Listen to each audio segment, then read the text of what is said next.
आता बातमी भंडाऱ्यामधनं येते। भंडाऱ्यात आलिशान कारमध्ये 5 फुटी विषारी नाग आढळला, त्यामुळे खळबळ उडालेली।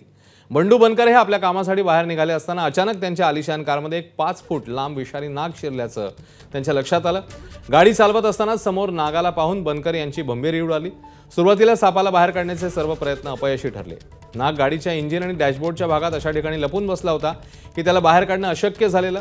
अथक प्रयत्नानंतर सर्पमित्रांनी या विषारी नागाला सुखरूप बाहेर काढलं। या थरारानंतर बनकर यांच्यासह गाडीत असलेल्या सर्वांनी सुटकेचा निश्वास सोडला।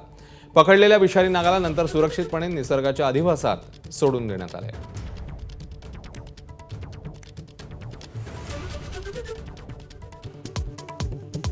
भोंदू अशोक खरातने कवडीमोल चिंचोके लाखभर किमतीने भक्तांच्या माथी मारल्याचं उघड। खोटा नाग नाचवून महिलांची फसवणूक। मुख्यमंत्र्यांच्या कानावर प्रकरण गेल्यावर आवळल्या खरातच्या मुसक्या।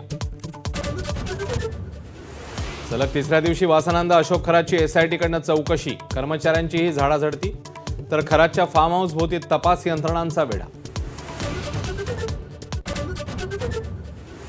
सातारा जिल्हा परिषदेतील पराभव शिंदेंच्या शिवसेनेच्या जिव्हारी। भाजप सेनेचे मंत्री आमने सामने। तर सातारा पोलीस अधीक्षकांचे आदेश दिल्यासंदर्भात नीलम गोरेंविरोधात अविश्वास प्रस्ताव आणण्याची विरोधकांची तयारी।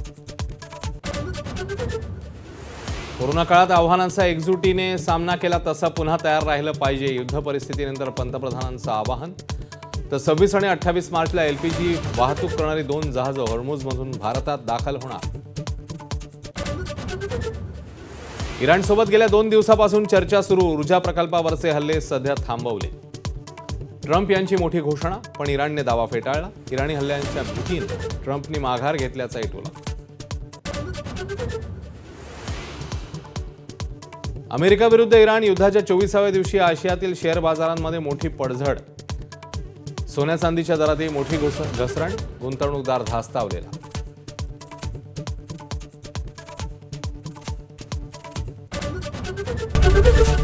एबीपी माझा, उघडा डोळे बघा नीट।